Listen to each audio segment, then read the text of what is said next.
미가야 선지자가 하나님의 경고를 가감 없이 아합에게 전했습니다.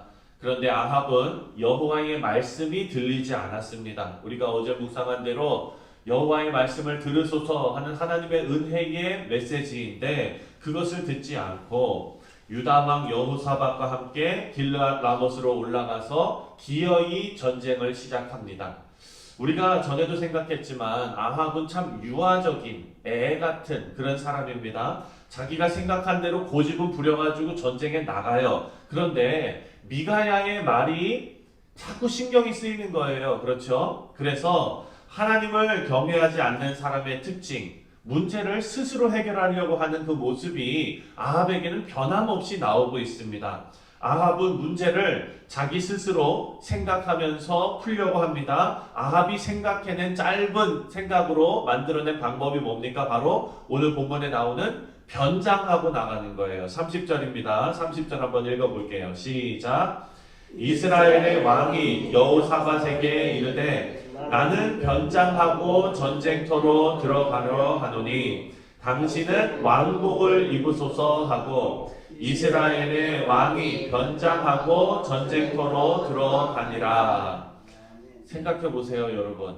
왕이 2명 아닙니까? 그리고 같이 친구 아닙니까? 어찌 보면 동맹해가지고 공격하는데 자기는 잘 안 보이는 걸로 변장하고 입겠다고 하고, 그리고 같이 전쟁에 참여하는 다른 왕은 왕복으로 그냥 가라고 얘기를 하니, 아니 변장을 하려면 다 같이 하든지 어떻게 자기는 그렇게 살려고 그렇게 하고, 누가 생각해도 여러분 전쟁에서 왕복을 입고 나가면은 눈에 띄겠죠.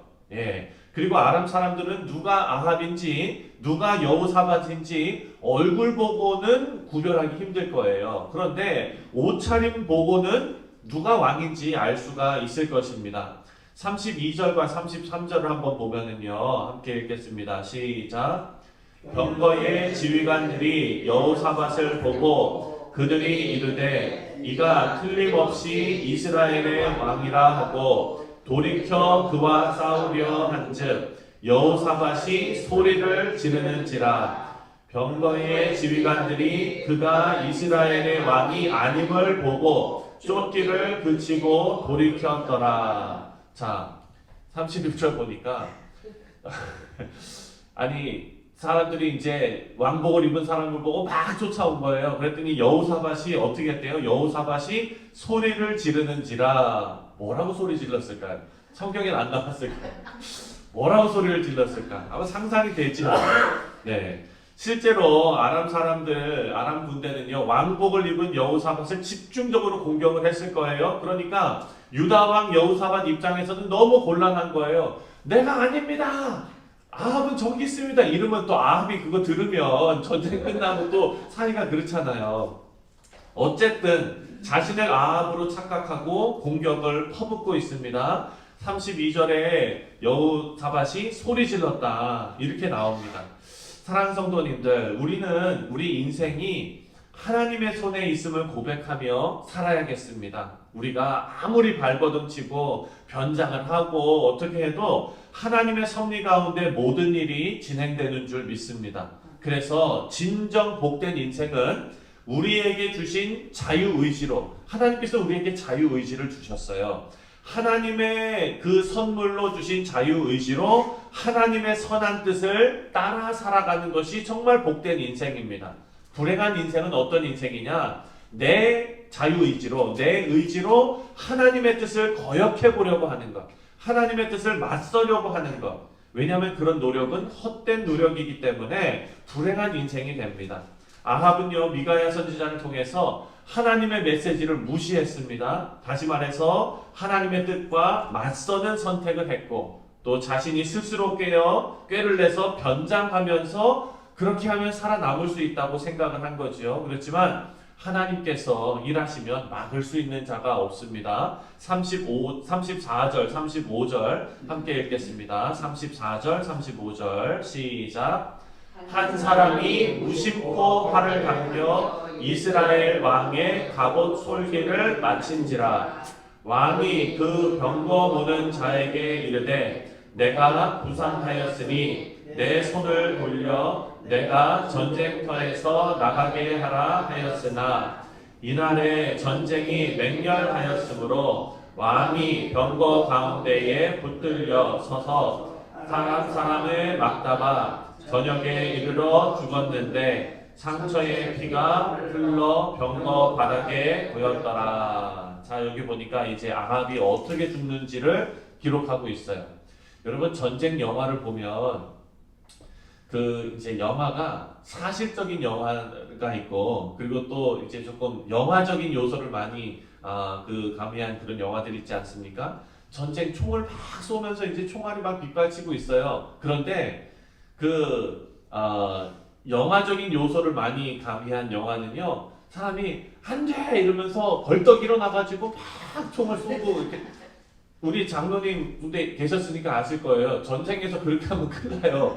네, 그런데 사실적인 영화는 어떻습니까? 참호 속에 들어가서요, 어떤 사람들은 총만 이렇게 내놓고 앞에 보지도 않고 그냥 막 총 쏘는 사람들이 있어요. 진짜 그렇게 한대요. 근데 사람들 보세요. 여기 보니까 34절에 한 사람이 무심코 활을 당겨 이스라엘 왕의 갑옷 솔기를 마친지라. 이 사람이 지금 활을 쐈는데 왕을 보고 내가 왕을 맞춰야 되겠다고 조준 사격을 했습니까? 아니면은 무심코 쐈습니까? 무심코 쏜 거예요. 그러니까 이 사람도 활이 막 날라오고 이러니까 그냥 정신없어가지고 막 쐈는데, 하필 그 화살이 왕이 갑옷을 입었잖아요. 갑옷은 화살을 맞아도 아마 뚫지를 못할 거예요. 그런데 어디 맞췄습니까? 갑옷의 솔기를 맞췄대요. 갑옷을 이은 그 작은 틈 사이에 무심코 쏜 화살이 가서 정확히 꽂힌 거예요. 우리 사랑하는 성도님들, 아합이 튼튼한 갑옷 입었습니다. 인간적인 생각으로 할 수 있는 것 다 했어요. 변장도 하고 튼튼한 갑옷도 입고 다 했는데 그런 노력이 다 헛것이었다라는 것입니다. 우리 인생을 봐도 마찬가지입니다. 우리가 정말 우리 인생을 잘 설계하고 우리가 생각하는 대로 잘 해보려고 하고, 이 모든 것이 어찌 보면 아합의 어리석은 노력과 같다는 것입니다. 그렇다면 우리의 인생이 가장 안전한 것은 누구의 손에 있을 때입니까? 하나님 손에 있을 때입니다. 병사가 무심코 쏜 화살, 조준한 것도 아니고 그냥 자신도 죽을까봐 눈 감고 쏜 화살에 하필이면 아합의 갑옷 솔기에 맞아서 죽게 되는 것입니다. 그것이 바로 우리의 인생이 얼마나 정말 연약한지를 보여주는 그런 장면입니다.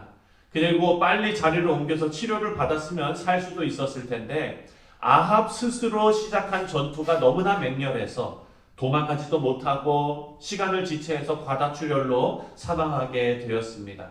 우리 사랑하는 성도님들, 이 모든 것이 우연이 아니라는 것을 우리가 알 수 있습니다. 37절과 38절을 마지막으로 한 번 더 읽겠습니다. 시작.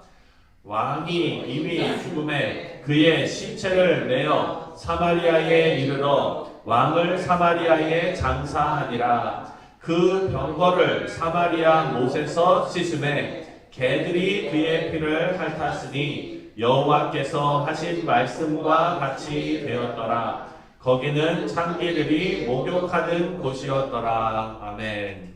아합이 아무리 인간적으로 완벽한 계획을 세웠어도 하나님의 섭리를 피할 수가 없었습니다. 우리 사랑하는 성도님들, 역설적으로 이스라엘 왕들 중에서 가장 악한 왕이라고 생각될 수 있는 이 아합 왕에게 하나님께서는 많은 기회를 주시고 또 은혜도 베풀어 주셨습니다. 아합의 인생을 보면서 하나님의 인내와 자비, 그 사랑에도 불구하고 끝까지 회개하지 않고 끝까지 하나님을 대적하는 사람이 어떤 결과를 맞는지를 우리가 말씀을 통해서 살펴봤습니다.